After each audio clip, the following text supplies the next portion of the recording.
Hello friend, आज मैं शिव पुराण का तीसरा भाग लेकर आई हूँ। तीसरा अध्याय।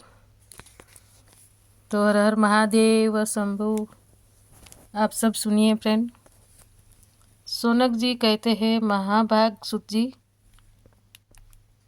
आप सर्वज्ञ है, महामंते। आपके कृपा प्रसाद से मैं बारंबार कृतार्थ हुआ। इस इतिहास को सुनकर मेरा मन अत्यंत आनंद में निमग्न हो रहा है। इसलिए आपसे अनुरोध है कि अब भगवान शिव में प्रेम बढ़ाने वाली शिव संबंधित और दूसरी कथाओं का वर्णन कीजिए। फिर सूत जी कहते हैं, सोनक सुनो, मैं तुम्हारे सामने गोपनीय कथा वस्तु का भी वर्णन करूँगा, क्योंकि तुम शिव भक्तों में अग्रण्य तथा वेदताओं में श्रेष्ठ हो। समुद्र के निकटवर्ती प्रदेशों में वास्कल नामक एक ग्राम है, जहाँ वैदिक धर्म से विमुख महापापी द्विज निवास करते हैं। वे सभी बड़े दुष्ट हैं, किसानी करते हैं और भांति भांति प्रकार के अस्त्र शस्त्र रखते हैं। वे व्यभिचारी और खल है। उन सबको इस बात की बिल्कुल भी आभास नहीं है कि ज्ञान, वैराग्य तथा सधर्म का सेवन ही मनुष्य के लिए परम पुरुषार्थ है। वे सभी पशु बुद्धि वाले हैं। जिस स्थान के द्विज जैसे बुद्धि वाले हो, वहाँ के अन्य वर्णों के बारे में क्या कहा जाए।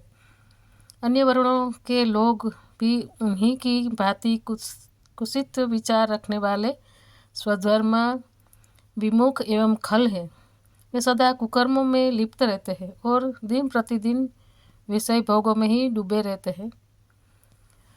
वह की सब महिलाएं भी कुटिल प्रवृत्ति की स्वेच्छाचारिणी, पापासक्त, कुत्सित विचार वाली व्यभिचारिणी है।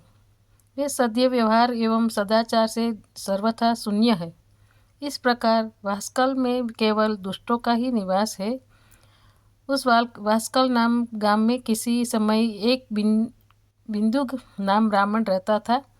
वह दुरात्मा, महापापी और बड़ा ही अधम था। उसकी पत्नी बहुत ही सुंदर थी। पत्नी के सुंदर होने पर भी वो कुमार पर चलता था। उसकी पत्नी का नाम चंचुला था। उसकी पत्नी सदा उत्तम धर्म के पालन में लगी रहती थी और वह दुष्ट ब्राह्मण उसे छोड़कर वेश्यागामी में लिप्त रहता था। इस तरह कुकर्म में लगे हुए उस बिंदु के बहुत वर्ष व्यतीत हो गए। उसकी पत्नी चंचुला काम से पीड़ित होने पर भी स्वधर्म नाश के भय से कलेश सहकर भी दीर्घकाल तक धर्म से भ्रष्ट नहीं हुई, परंतु कुछ समय के पश्चात अपने दुराचारी पति के दुराचरण से प्रभावित होकर आगे चलकर वो भी दुराचारिणी हो गई। इस प्रकार दुराचार में डूबे हुए उन मूढ़ चित्त वाले पति पत्नी का बहुत सा समय व्यर्थ बीत गया।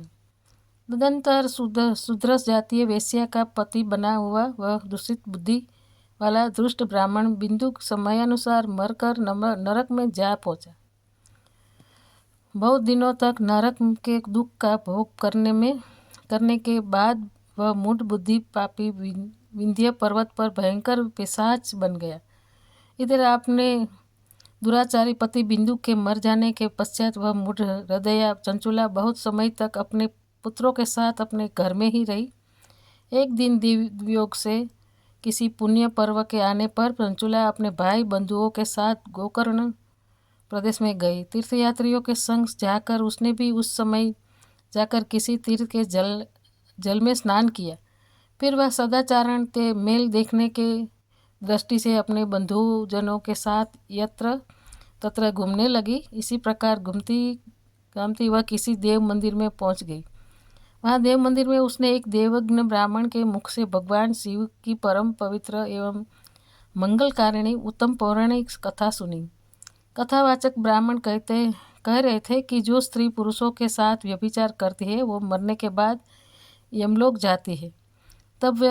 तब यमराज के दूत उनकी योनि में तपे हुए लोहे का परिघ डालते हैं। ब्राह्मण के मुख से ये वैराग्य बढ़ाने वाली कथा सुनकर चंचुला भय से व्याकुल होकर वहाँ पर कांपने लगी। कथा समाप्त हुई और सुनने वाले सब लोग बाहर चले गए। कुत्सित विषयों में संलग्न हुई हूँ और अपने धर्म से विमुख हो गई हूँ। हाय, न जाने किस किस घोर कष्टदायक दुर्गति में मुझे पड़ना पड़ेगा और वहाँ कौन कौन बुद्धिमान पुरुष कर्मगमे मन लगने वाली मुझ पापिनी के साथ देंगे। मृत्यु काल में उन भयंकर यमदूतों को मैं कैसे देखूंगी?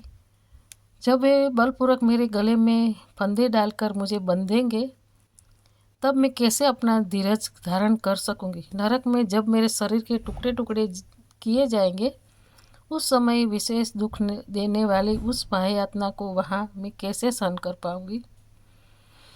हाय, मेरी मर गई, मैं जल गई, मेरा हृदय विदीर्ण हो गया और मैं सब प्रकार से नष्ट हो गई, क्योंकि मैं हर तरह से पाप में ही डूबी रही हूँ। ब्राह्मण ही मेरे गुरु, आप ही माता और आप ही पिता है। मैं आपकी शरण में आई हूँ, मुझे दीन अबला पर आप ही उद्धार कीजिए। सब सूत जी कहते सोनक इस प्रकार खेद और वैराग्य से युक्त चंचुला ब्राह्मण देवता के चरणों में गिर पड़ी। तब उन बुद्धिमान ब्राह्मण ने कृपा उस पूर्वक उठाया, इस प्रकार कहा और आगे चौथे